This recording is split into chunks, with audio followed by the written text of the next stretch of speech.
Good morning dear student. आज की class में हम लोग सॉल्व करेंगे मैथमेटिक्स के मोस्ट इंपॉर्टेंट क्वेश्चंस को।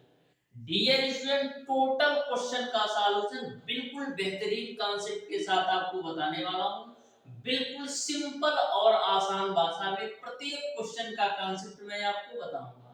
सबसे बड़ी बात यह है डियर स्टूडेंट कि जितने भी क्वेश्चन का सॉल्यूशन मैं आपको आज की क्लास में कराने वाला हूं, टोटल क्वेश्चन आपके पॉलिटेक्निक अथवा आईईआरटी एंट्रेंस एग्जाम में मल्टीपल टाइम पूछे गए क्वेश्चन हैं। तो प्रत्येक क्वेश्चन के कॉन्सेप्ट को आप बिल्कुल ध्यान से अच्छी तरीके से समझते हुए चलिएगा, जिससे आपको किसी भी क्वेश्चन में किसी भी प्रकार का डाउट और कंफ्यूजन ना रहे। जो हमारे पुराने स्टूडेंट है डियर स्टूडेंट, उनको ऑलरेडी पता है कि हम किसी भी सब्जेक्ट के किसी भी चैप्टर के किसी भी क्वेश्चन को कितने बेसिक कॉन्सेप्ट के साथ आपको मैं पढ़ाता हूं। जो भी नए स्टूडेंट है डियर स्टूडेंट, अभी तक हमारे चैनल ओडी स्टडी पॉइंट को सब्सक्राइब नहीं किए हैं, सब्सक्राइब जरूर कर लेना और बेल आइकन को भी प्रेस कर लीजिएगा, जिससे हमारी लेटेस्ट आने वाली वीडियो का नोटिफिकेशन आपको मिलता है। डियर स्टूडेंट, बहुत ही बेहतरीन तरीके से इस चैनल के माध्यम से आपको पॉलिटेक्निक और आईईआरटी एंट्रेंस एग्जाम की बिल्कुल फ्री ऑफ कॉस्ट कंप्लीट तैयारी करवाई जा रही है। बहुत ही बेहतरीन तरीके से मैं सारी चीजों को कवर करा रहा हूं, तो बहुत ही बेहतरीन तरीके से आपको सारी चीजें सीखने को मिल रहा होगा। तो डियर स्टूडेंट, हम लोग स्टार्ट करेंगे आज की क्लास। ध्यान से प्रत्येक क्वेश्चन के कॉन्सेप्ट को समझिएगा, जिससे आपको किसी भी क्वेश्चन में किसी भी प्रकार का डाउट और कंफ्यूजन ना हो। तो क्वेश्चन नंबर 1 आपका इस प्रकार से है डियर स्टूडेंट, तीन संख्याएं 1:2:3 के अनुपात में है। उनमें प्रत्येक में 5 जोड़ देने पर नई संख्याएं 2:3:4 के अनुपात में हो जाती हैं। तदनुसार वे संख्याएं कौन सी है, ये आपको बताना है। तो बिल्कुल सिंपल सा क्वेश्चन आपसे पूछा है। कभी भी यदि आपसे डियर स्टूडेंट ऐसा क्वेश्चन पूछा जाए तो कैसे सॉल्व करना है, ध्यान से समझना। क्वेश्चन में बोला है कि तीन संख्याएं 1:2:3 के अनुपात में है। तो तीन संख्याएं मैं ले लेता हूं 1:2:3 के अनुपात में। क्वेश्चन में बोला जा रहा है कि यदि हम प्रत्येक संख्या में 5 जोड़ देते हैं तो जो नया आपका अनुपात आता है वो आपका 2:3:4 हो जाता है। तो प्रत्येक संख्या में बाबू हम 5 जोड़ देते हैं। प्रत्येक संख्या में हम 5 जोड़ देते हैं तो जो नया अनुपात आता है वो आपका 2:3:4 के अनुपात में आ जाता है। तो आपको संख्याएं कौन सी हैं ये आपको बताना है। तो ध्यान से देखिएगा, 5 की वृद्धि करने पर अनुपात में आपका 1 की वृद्धि हो रहा है। 5 की वृद्धि करने पर अनुपात में आपका 1 की वृद्धि हो रहा है। 5 की वृद्धि करने पर आपका अनुपात में 1 की वृद्धि हो रहा है। यानी कि 5 की यदि हम वृद्धि करते हैं तो अनुपात में आप देख पा रहे हैं 1 की वृद्धि हो रही है। यानी हम कह सकते हैं डियर स्टूडेंट कि 1 अनुपात की जो वैल्यू है वो आपका 5 है। 1 अनुपात की जो वैल्यू है वो आपका 5 है। अब 1 अनुपात की वैल्यू आपका 5 है, तो प्रारंभ में जो संख्याएं थी 1:2:3 थी। तो ए आपका हो जाएगा 5 पहली संख्या। दूसरी संख्या आपका 2 अनुपात में है और 1 अनुपात की वैल्यू 5 है, तो 2 अनुपात की वैल्यू 10 हो जाएगी। तीसरी संख्या 3 अनुपात में है, 1 अनुपात की वैल्यू 5 है, तो 3 अनुपात की वैल्यू डियर स्टूडेंट आपका 15 हो जाएगा। तो इस तरीके से जो आपकी संख्याएं होंगी 5, 10 और 15 होंगी। यानी क्वेश्चन नंबर 1 का dear student option number D सही हो जाएगा। तो देख सकते हो कितने बेहतरीन कॉन्सेप्ट से आपको बिल्कुल सिंपल और आसान वे में 5 से 6 सेकंड में आपने इस क्वेश्चन को सॉल्व कर दिया। बढ़ते हैं हम डियर स्टूडेंट नेक्स्ट क्वेश्चन पर, जो कि आपका क्वेश्चन नंबर 2 है। तो ध्यान से समझना, बहुत ही बेहतरीन तरीके से सारे क्वेश्चन मैं आपको कवर कराऊंगा, बिल्कुल सिंपल और आसान वे में। बस आप वीडियो को शुरू से अंत तक देखिएगा डियर स्टूडेंट, आपको 100% मैथमेटिक्स में मजा आ जाएगा, चाहे आप कोई सा भी क्वेश्चन उठा के देख लो। क्वेश्चन नंबर 2 को आप ध्यान से देखिएगा। बोला है कि sine square 25 degree plus sine square 65 degree का मान बताओ। Sine square 25 degree plus sine square 65 degree का मान बताओ। तो देखो कितना सिंपल सा क्वेश्चन पूछा है। साइन स्क्वायर 25 डिग्री प्लस का साइन स्क्वायर 65 डिग्री का आप हमें मान बताओ। तो ध्यान से समझना, साइन स्क्वायर 25 डिग्री को हम क्या लिख सकते हैं? हम लिख सकते हैं dear student sine square 90 minus का 65, क्योंकि 90 में से 65 घटाओगे तो 25 मिल जाएगा, प्लस का साइन स्क्वायर 65 डिग्री। अब देखो sine 90 minus theta, sine 90 minus theta आपका होता है cos थीटा, यानी आपको मिल जाएगा cos स्क्वायर 65 डिग्री और ए आपका साइन स्क्वायर 65 डिग्री है। तो देखो sine square theta plus cos square theta, क्योंकि थीटा की वैल्यू दोनों जगह सेम है, यहाँ पर भी 65 डिग्री है और यहाँ पर भी 65 डिग्री है। तो sine square theta plus cos square theta जिसकी वैल्यू आपका 1 के बराबर होती है। इस तरीके से डियर स्टूडेंट क्वेश्चन नंबर 1 का जो राइट आंसर होगा वो आपका ऑप्शन नंबर बी सही हो जाएगा। तो देख लो कितना बेहतरीन क्वेश्चन था। हर टाइप के क्वेश्चन आपको देखने को मिलेगा, सिंपल भी मिलेगा, मॉडरेट भी मिलेगा और हार्ड भी मिलेगा। बहुत ही बेहतरीन तरीके से सारे क्वेश्चन के सॉल्यूशन को मैं कराऊंगा। तो ध्यान से समझिएगा डियर स्टूडेंट क्वेश्चन नंबर 3 को भी बिल्कुल सिंपल और आसान कॉन्सेप्ट के साथ, और मैक्सिमम आप 5 से 10 सेकंड में कर पाओगे। तो क्वेश्चन नंबर 3 को आप ध्यान से समझिएगा डियर स्टूडेंट। क्वेश्चन नंबर 3 आपका है, यदि ए सी से 50% बड़ा है और बी सी से 25% बड़ा हो तो ए बी से कितने प्रतिशत बड़ा है, ए आपको बताना है। तो 3 लोग हैं, सबसे पहले हम तीनों को लिख लेते हैं। ए है, बी है बाबू और सी है। अब ध्यान से क्वेश्चन को पढ़ो। बोला है यदि ए सी से 50% बड़ा है, जो ए है सी से 50% बड़ा है, यानी कि यदि हम सी को 100 मान ले तो हमारा ए आपका 150 होगा, क्योंकि जो आपका ए है सी से 50% बड़ा है, यानी कि यदि आपका सी 100 होगा तो ए आपका 150 होगा। फिर आगे क्वेश्चन में बोला है बी सी से 25% बड़ा है, जो आपका बी है सी से 25% बड़ा है, यानी कि यदि सी आपका 100 होगा तो बी आपका 125 होगा। यहां तक आपको क्लियर है। अब डियर स्टूडेंट आपको बताना है ए बी से कितने प्रतिशत बड़ा है। जो आपका ए है बी से कितने प्रतिशत बड़ा है, ए आपको बताना है। तो ए बी से कितना बड़ा है, 25% बड़ा है। किससे? बी से बात हो रही है, तो हर में आपका बी आएगा। अब परसेंटेज में चेंज करने के लिए 100 से गुणा करो। मैंने क्या किया, बोला है कि ए बी से कितने प्रतिशत बड़ा है, तो मैंने देखा जो ए है बी से 25% बड़ा है। किससे रिस्पेक्ट में बात हो रही है, बी के रिस्पेक्ट में, तो बी की वैल्यू मैंने हर में ला दिया, परसेंटेज में चेंज करने के लिए 100 से गुणा कर दिया। तो 25 बचे आपका 125। अब 5 से काटोगे 100 को तो 20 बार में कटेगा, यानी आपको क्लियर मिल गया कि जो आपका ए है बाबू बी से 20% बड़ा है। जो आपका ए है बी से 20% बड़ा है। इस तरीके से क्वेश्चन नंबर 3 का डियर जो राइट आंसर हो जाएगा वो आपका ऑप्शन नंबर डी सही हो जाएगा। तो देख लो कितना बेहतरीन क्वेश्चन ए भी था। प्रत्येक क्वेश्चन को बिल्कुल बेहतरीन कॉन्सेप्ट के साथ बताऊंगा, बस आप पेशेंस के साथ पूरी क्लास में बने रहिएगा डियर स्टूडेंट।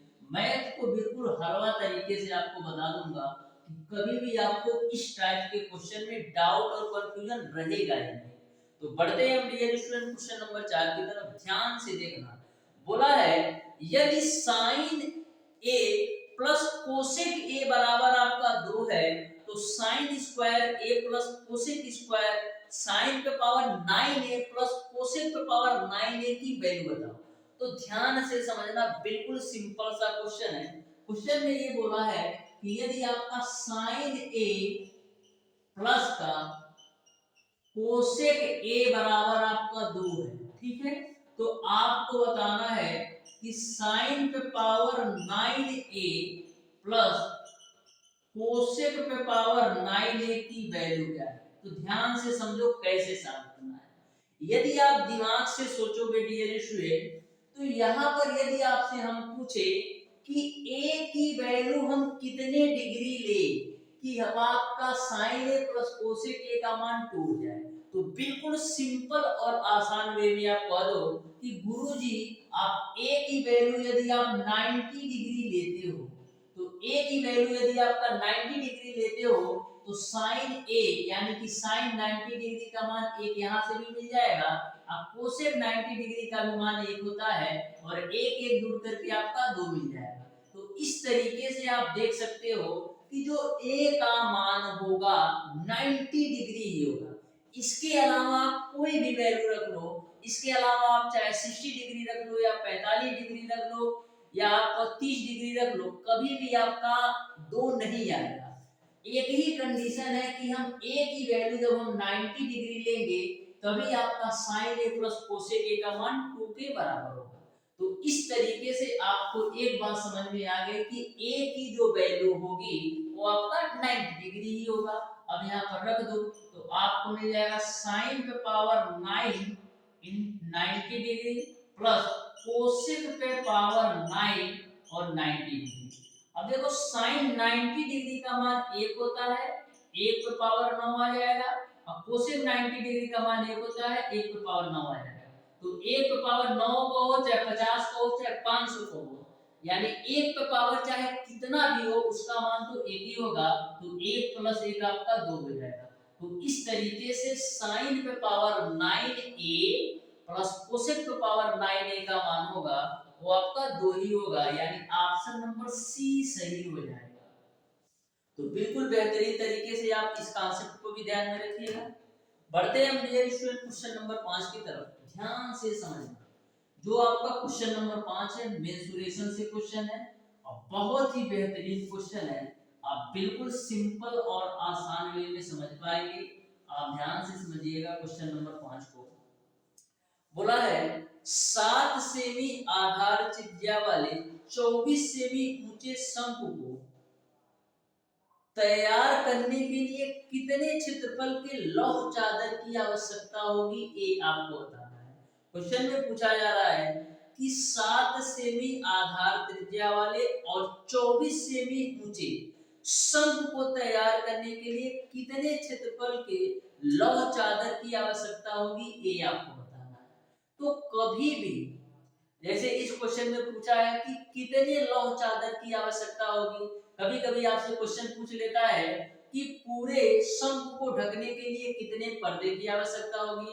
तो कभी भी यदि आपके इस तरीके से क्वेश्चन पूछा जाए कि कितने लौह चादर की आवश्यकता होगी या कितने पर्दे की आवश्यकता होगी, तो कभी भी यदि आपसे इस तरीके से क्वेश्चन पूछा जाए तो हमेशा आपको टोटल सरफेस एरिया निकालना होता है। यानी कि संपूर्ण पृष्ठ निकालिएगा ना तो पता चल जाएगा कि कितने लौह इस्पात की आवश्यकता होगी, कितने लौह चादर की आवश्यकता होगी। तो ध्यान से इस क्वेश्चन को समझिएगा। 7 सेमी आधार त्रिज्या वाले, तो सबसे पहले हम क्या करते हैं, एक बढ़िया सा शंकु बना लेते हैं। तो यहाँ पर मैं एक शंकु बना लेता हूं इस तरीके से, ठीक है, ओके, ठीक है। इस तरीके से मैं एक शंकु बना लिया, ठीक। बोला है 7 सेमी आधार की त्रिज्या, यानी कि इस शंकु की जो आधार की त्रिज्या है वो आपका 7 सेमी है, ठीक। फिर 24 सेमी ऊंचे शंकु, यानी कि जो शंकु की ऊंचाई है डियर स्टूडेंट वो आपका है 24 सेंटीमीटर। तो लो जी भैया 24 सेंटीमीटर शंकु की ऊंचाई हो गई। तैयार करने के लिए कितने क्षेत्रफल के लौह चादर की आवश्यकता होगी। तो पाइथागोरस प्रमेय से यदि आपका आधार 7 हो और ऊंचाई आपका 24 हो, तो जो आपकी तिर्यक ऊंचाई जिसको आप कोण बोलते हो उसका मान आपका 25 आता है। आप पाइथागोरस प्रमेय से निकाल भी सकते हो, कोण का स्क्वायर बराबर होता है आपका लंब का स्क्वायर प्लस आधार का स्क्वायर। कर्ण का स्क्वायर बराबर होता है आपका लंब का स्क्वायर प्लस आधार का स्क्वायर। तो 24 का स्क्वायर और प्लस 7 का स्क्वायर करोगे तो आपको मिलेगा 625, और 625 का वर्गमूल निकालोगे तो 25 आ जाएगा। यानी आपके जो शंकु की तिर्यक ऊंचाई होगी वो आपका 25 हो जाएगा। यहां तक आपको क्लियर है। अब बताना है आपको कितने लौह चादर की आवश्यकता होगी, कितने क्षेत्रफल के लौह चादर की आवश्यकता होगी। तो कभी भी इस टाइप का क्वेश्चन पूछा जाए तो हमेशा आपको टोटल सरफेस एरिया निकालना होता है। तो टोटल सरफेस एरिया शंकु का क्या होता है, टोटल सरफेस एरिया शंकु का क्या होता है, तो शंकु का जो टोटल सरफेस एरिया होता है यानी कि जो संपूर्ण पृष्ठ होता है वो आपका होता है बाबू पाई आर, आर प्लस का एल। अब सारी वैल्यू रख दो। तो पाई की वैल्यू आप 22/7 ले लो, आर की वैल्यू आपका 7 है, आर की वैल्यू 7 और एल की वैल्यू आपने निकाला है 25। जो आपका एल है तिर्यक ऊंचाई है, ठीक है। 7 से 7 कैंसिल, तो 22 गुणे 25 में 7 जोड़ोगे तो कितना होगा 32 होगा। कैलकुलेट करो तो 22 गुना 44, अब 22 तिया 66 और 66 में 4 जोड़ोगे तो कितना होगा 70, यानी कि 704 सेंटीमीटर स्क्वायर हो जाएगा। 704 सेंटीमीटर स्क्वायर हो जाएगा, यानी कि 704 सेंटीमीटर स्क्वायर लौह चादर की आवश्यकता होगी। इस तरीके से क्वेश्चन नंबर 5 का ऑप्शन नंबर डी सही है। बढ़ते हैं डियर स्टूडेंट क्वेश्चन नंबर 6 की तरफ। ध्यान से समझना क्वेश्चन नंबर 6 को भी, बिल्कुल बेहतरीन कॉन्सेप्ट ए भी है और बिल्कुल सिंपल सा क्वेश्चन ए भी आपसे पूछा है। तो ध्यान से समझिएगा क्वेश्चन नंबर 6 को। तो देखो क्वेश्चन नंबर 6 आपका है, वह संख्या ज्ञात कीजिए जिसे 12, 18, 36 और 45 से भाग देने पर क्रमशः 8, 14, 32 और 41 शेष बचता है। तो कभी भी यदि आपका इस टाइप से क्वेश्चन पूछा जाता है ना, तो एक चीज आप कॉमन देखिएगा। वो कॉमन चीज क्या है, आइए उसको हम समझते हैं। बोला है 12, 18, 36, 45। 12, 18, 36 और 45 से भाग देने पर आपका जो शेषफल आता है वो आपका आता है 8, 14, 32 और 41 आपका शेषफल आता है।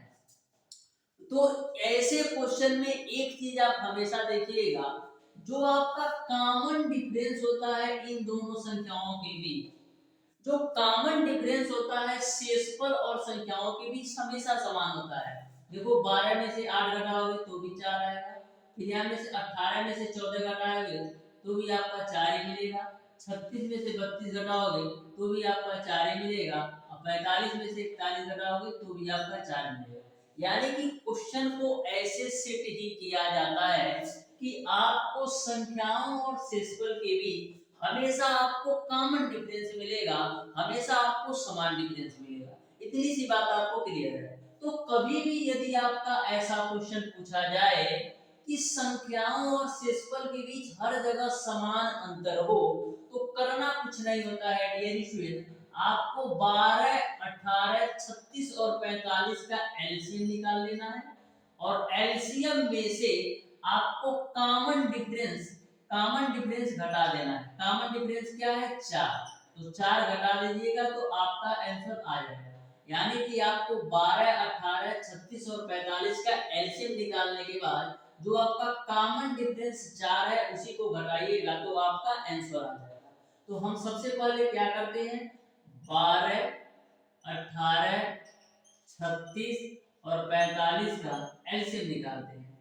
तो देखो 3 से काटेंगे डियर स्टूडेंट, तो 3 चौक 12, 3 छक 18 और 12 3 36 और 3 से काटोगे तो 15 बार में कटेगा, ठीक है। फिर आप 3 से काटो तो 3 दूना 6, 4 उधर जाएगा, फिर 3 चौक 12, 3 बचे 15, ठीक है। अब यहाँ पर हम 2 से काट लेते हैं, 1 कम 2, 2 दूना 4, 2 दूना 4, 3 5। फिर यहाँ पर आप 2 से काट लो 1 1 1 5, फिर यहाँ पर आप 5 से काट लो 1 1 1 1, ठीक है। तो एलसीएम कितना मिल जाएगा तीन त्रिक का 9 दूना 18 दूना 36, 36 बच्चे कितना होता है 180। तीन त्रिक का 9 दूना 18 दूना 36, 36 बच्चे कितना होता है 180। 36 बच्चे आपका होता है 180, तो 180 आपका एलसीएम आ गया। इसमें से कॉमन डिफरेंस 4 घटा दो तो आपको 176 मिल जाएगा। यानी कि जो आपका राइट आंसर होगा क्वेश्चन नंबर 6 का वो आपका 176 हो जाएगा। इस तरीके से डियर स्टूडेंट आपको यह भी क्वेश्चन समझ में आया होगा। हमेशा ध्यान में रखना बाबू, आपको दी गई संख्याओं का एलसीएम निकाल करके जो आपका कॉमन डिफरेंस है वही आप घटाइएगा तो आपको आंसर मिल जाएगा। बढ़ते हैं डियर स्टूडेंट क्वेश्चन नंबर 7 की तरफ। ध्यान से समझना, बहुत ही बेहतरीन क्वेश्चन है जो कि आपका त्रिकोणमिति से है। और आपको पता भी है डियर स्टूडेंट कि त्रिकोणमिति एक ऐसा पोर्शन है जिससे आपके पॉलिटेक्निक अथवा आईईआरटी एंट्रेंस एग्जाम में प्रत्येक वर्ष, चाहे आप कोई सा भी वर्ष उठा करके देख लो, 5 से 6 क्वेश्चन 100% पूछा जाता है। 5 से 6 नहीं कह सकते, 10 प्लस। पॉलिटेक्निक की बात करें तो 10 प्लस क्वेश्चन 100% पूछा जाएगा और चैप्टर भी इसके 5 से 6 हैं। तो बढ़ते हैं डियर स्टूडेंट क्वेश्चन नंबर 7 की तरफ। ध्यान से समझना, बोला है यदि 5 sin square a plus 3 cos square a बराबर आपका 4 है तो sin a का मान बताओ। 5 sin square a plus 3 cos square a का मान 4 है तो sin a का मान बताओ। तो कभी भी यदि आपसे इस तरीके से क्वेश्चन पूछा जाए तो कैसे सॉल्व करना है। 5 sin स्क्वायर a प्लस का 3 cos square a, 3 cos square a बराबर आपका 4 है। तो आपको sin a की वैल्यू बताना है।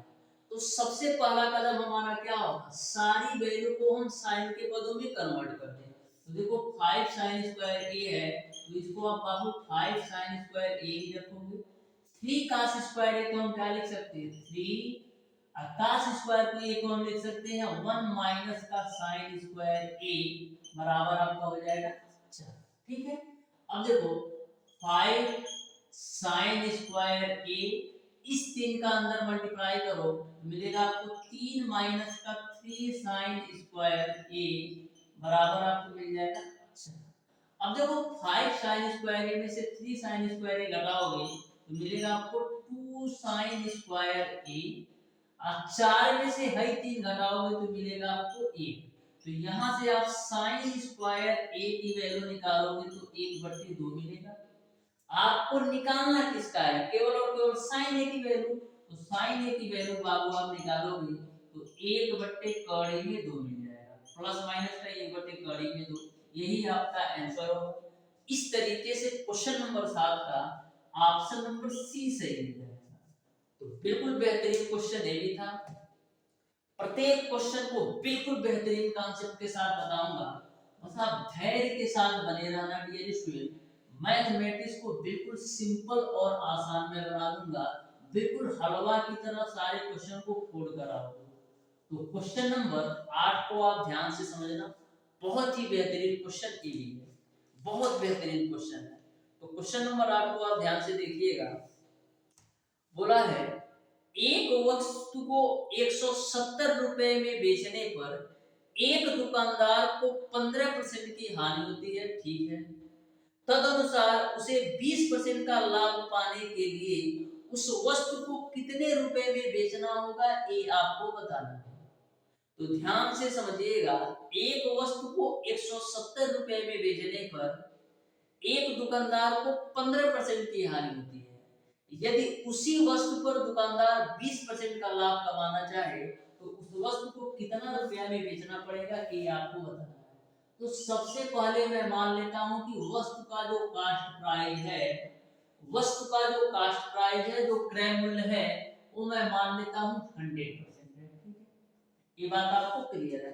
बोला है कि 170 रुपए में बेचने पर 15% की हानि होती है। तो मैंने जब क्रय मूल्य माना है कि 100% है, कि मतलब 100% के रेट पर उस वस्तु को खरीदा होगा, 15% की हानि होती है, यानी कि 100 माइनस का 15 परसेंट, जब वो 15% की हानि खाता है तो उस वस्तु को 170 रुपए में बेचता है। 100% तो उसका कास्ट प्राइस था, उसमें 15% की जब हानि उठाता है तो 170 रुपए में बेच देता है। तो 100 में से 15 घटाओगे तो आपको मिलेगा 85% की वैल्यू बाबू आपको मिल जाएगी 170। 85 से काटो तो 2 बार में कटेगा, यानी 1% की जो वैल्यू आपको मिलेगी वो आपको मिलेगी 2। मैंने कास्ट प्राइस माना है 100% है, तो यदि 1% की वैल्यू 2 है तो 100% की वैल्यू कितनी हो जाएगी 200। यदि 1% की वैल्यू 2 है तो 100% की वैल्यू कितना हो जाएगा 200। यानी आपको एक चीज समझ में आ गया होगा कि जो कास्ट प्राइस है वस्तु का वो आपका 200 है। ये बात आपको क्लियर है। अब क्वेश्चन में बोला है कि यदि हम उसी वस्तु पर 20% का लाभ कमाना चाहें तो कितने में बेचना पड़ेगा। तो हमारी जो वस्तु खरीदी गई थी 200 रुपया में खरीदी गई थी, 20% का लाभ कमाना है तो 200 का आप 120% निकाल लो। तो यहाँ से दो जीरो से दो जीरो खोपचा में 120 का गुणा 2 में करोगे तो मिलेगा आपको 240। यानी कि उसी वस्तु पर यदि दुकानदार 20% का लाभ कमाना चाहे तो उसको 240 रुपया में बेचना पड़ेगा। यानी ऑप्शन नंबर ए सही है। तो देखो कितना सिंपल और आसान वे में मैंने इस क्वेश्चन को बताया है। बढ़ते हैं डियर स्टूडेंट नेक्स्ट क्वेश्चन पर। बिल्कुल बेहतरीन कॉन्सेप्ट है, बिल्कुल सिंपल वे में सारे क्वेश्चन आप सीख पा रहे होंगे। आप देखिएगा डियर स्टूडेंट क्वेश्चन नंबर 9 को, तो ध्यान से समझना डियर स्टूडेंट क्वेश्चन नंबर 9 को। तो क्वेश्चन नंबर 9 आपका है डियर स्टूडेंट, ध्यान से समझना। बोला है एक दुकानदार एक वस्तु का मूल्य ₹80 अंकित करता है, ठीक है। तदनुसार यदि वह उसे प्रत्येक 5% की 2 क्रमिक छूट देकर बेचे तो इसका विक्रय मूल्य बताओ। यानी कि जो आपका क्वेश्चन नंबर 9 है, ए आपका जो क्वेश्चन है, ए भी आपका परसेंटेज से, तो ध्यान से समझना। कोई एक वस्तु है जिसका अंकित मूल्य 80 रुपए है, जिसका अंकित मूल्य 80 रुपया है, इसको हम 2 क्रमिक 5% की 2 क्रमिक छूट पर बेचते हैं तो वस्तु को कितने रुपए में बेचा जाएगा ये आपको बताना है। तो इस क्वेश्चन को सॉल्व करने का मैं 2 तरीका बताऊंगा, आप ध्यान से समझना। सबसे पहले तरीका मैं अपनाता हूं, सबसे पहला तरीका मैं ये अपनाऊंगा डियर स्टूडेंट कि 5% की 2 क्रमिक छूटें हैं। तो 5% की 2 क्रमिक छूटे कितने परसेंट के समतुल्य छूट के बराबर है, इसका मैं मान निकाल लेता हूं। तो 5% की 2 क्रमिक छूटे हैं, तो इसका हम समतुल्य छूट निकाल लेते हैं। तो समतुल्य छूट क्या होगा, 5 प्लस का 5 माइनस का 5 गुणे 5 बट्टे का 100। क्योंकि 5% की 2 समतुल्य छूट है, 5% की 2 बार छूटे दी जाती है, तो समतुल्य छूट क्या होगा, 5 प्लस का 5 माइनस का 5 गुणे 5 बट्टे का 100। जिसको भी इसके बारे में नहीं पता है कि समतुल्य छूट होता क्या है, मैंने पिछली क्लास में बिल्कुल बेहतरीन तरीके से डिस्कस किया है, आप वहां से आप देख सकते हो। ऐसे भी मैं आपको समझा दूंगा, ध्यान से समझना। अब देखो 5 5 जोड़ोगे तो 10 होगा, माइनस का 25 बट्टे का 100, तो 25 चौक का 100, तो यहां से आपको मिल जाएगा 10 माइनस का 1 बट्टे 4। तो 10 माइनस का 1 बट्टे 4 की वैल्यू कितना होती है, 1 बट्टे 4 की वैल्यू आपका होता है 0.25। तो 10 में से 0.25 घटाओगे तो 9.75 आ जाएगा। यहाँ तक आपको क्लियर है। यानी कि जो समतुल्य छूट है वो आपका 9.75% हो जाएगा। अब आप आसानी से निकाल सकते हो कि 80 रुपए का तो वस्तु था, अंकित मूल्य था, उस पे 5% की यदि हम क्रमिक छूटे देते हैं तो कितने में बेचेगा। तो देखो 80 रुपए की तो वस्तु थी, लेकिन इस पर 9.75% का समतुल्य छूट मिल रहा है, तो 80 का 9.75 आप निकाल लो। तो देखो 20 चौक का 80 और 20 25 या 100, 5 से काटो तो देखो 5 एकम 5 कितना होगा 5 एकम 5 बचेगा 4 7, 5 9 45 और 5 बचे 25।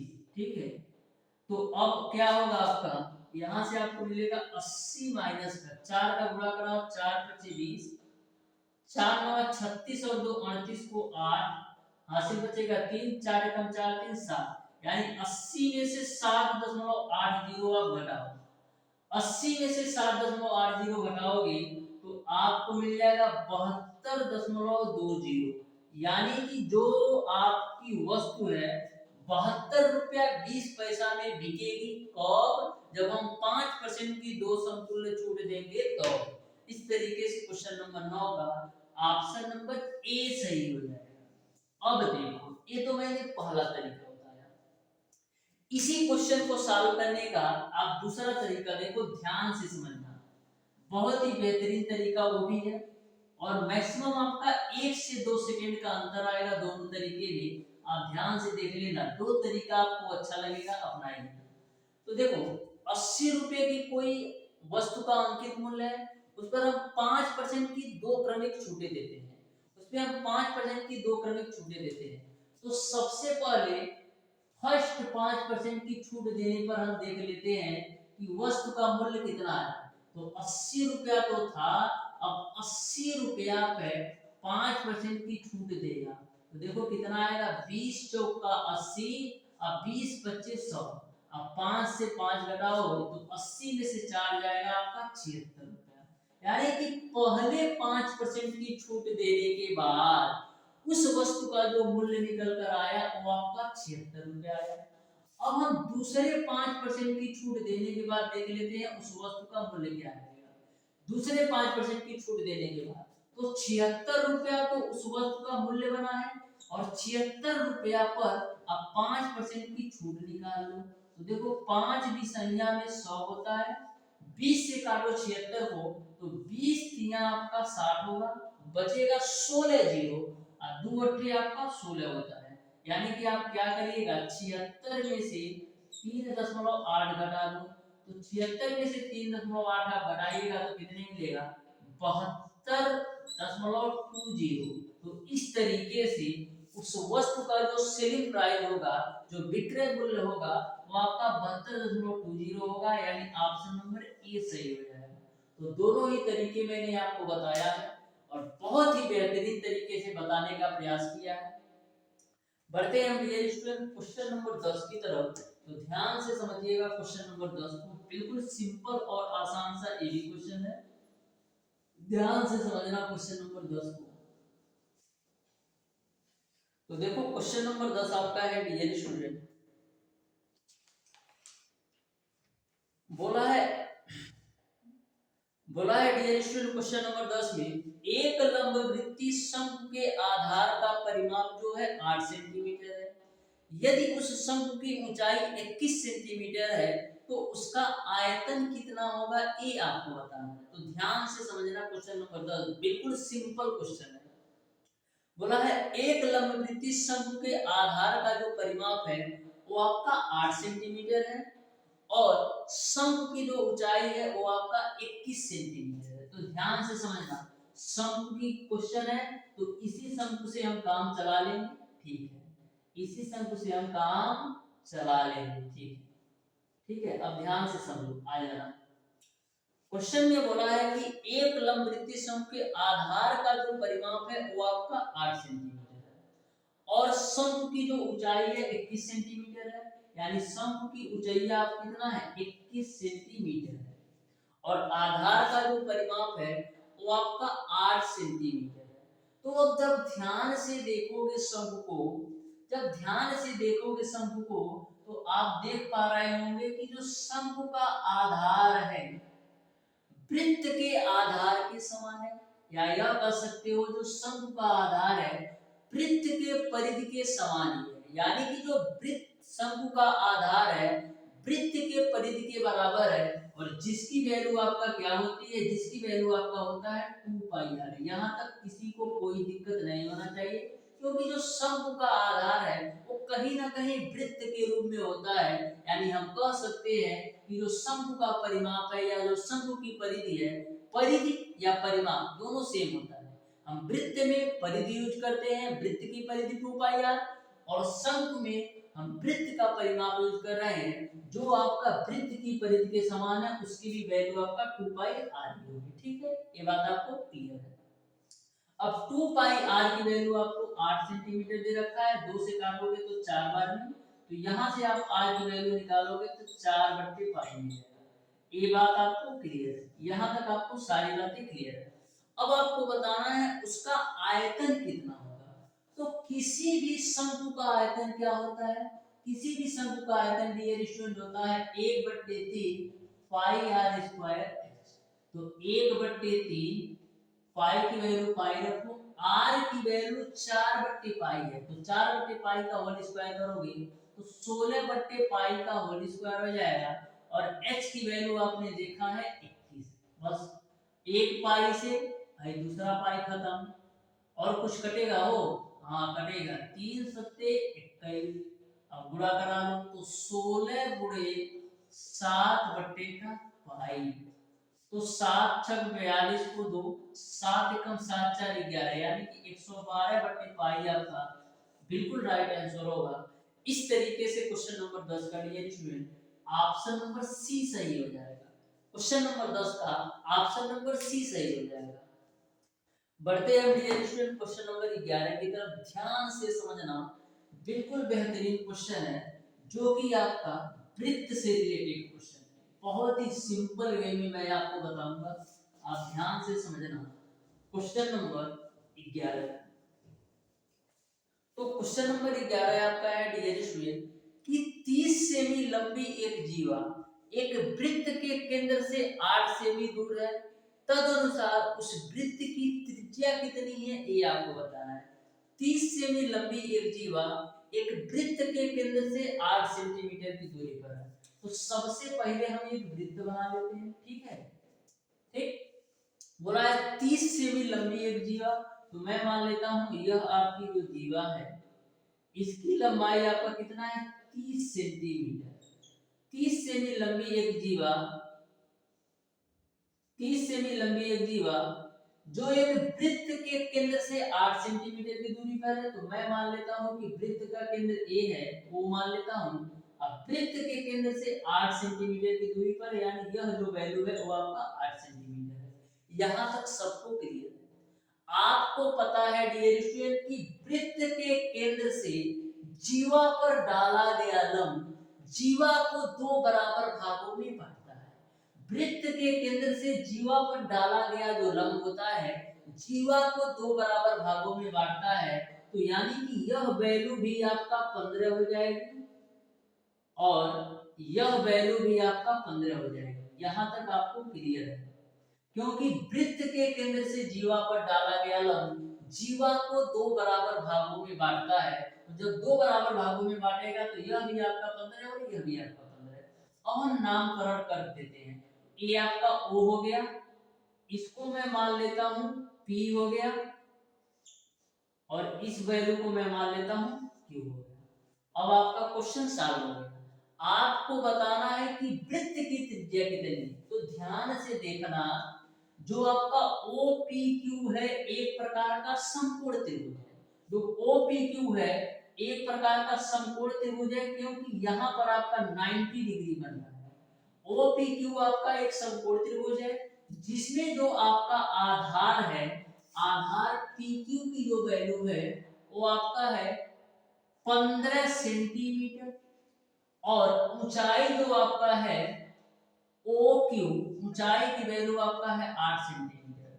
वृत्त की त्रिज्या क्या है आपका, O से जो P तक की दूरी है, O से P तक की जो दूरी है यही तो आपकी वृत्त की त्रिज्या है। तो पाइथागोरस प्रमेय से आप आसानी से वृत्त की त्रिज्या निकाल सकते हो, क्योंकि आपको पता है पाइथागोरस प्रमेय के अनुसार जो आपका कोण होता है हाइपोटेनस होता है, यानी कि OP का होल स्क्वायर बराबर हो जाएगा आपका PQ का होल स्क्वायर प्लस का OQ का होल स्क्वायर। अब सारी वैल्यू रख दो, तो PQ की वैल्यू आपका 15 है तो 15 का होल स्क्वायर, और OQ की वैल्यू 8 है तो 8 का होल स्क्वायर। 15 का होल स्क्वायर करोगे 225, प्लस का 64 करोगे तो 289 आएगा, और 289 का वर्गमूल निकालोगे तो 17 आएगा। यानी कि जो वृत्त की त्रिज्या होगी वो आपका 17 हो जाएगा। इस तरीके से डियर स्टूडेंट क्वेश्चन नंबर 11 का जो राइट आंसर होगा वो आपका ऑप्शन नंबर डी सही हो जाएगा। तो सारी चीजें आपको बिल्कुल बेहतरीन तरीके से समझ में आ गया होगा, क्योंकि डियर स्टूडेंट मैंने अपने आप पूरी तरह से प्रयास किया है कि आपको सारी चीजें बिल्कुल बेहतरीन तरीके से समझ में आए, किसी भी क्वेश्चन में आपको किसी भी प्रकार का डाउट और कंफ्यूजन ना रहे।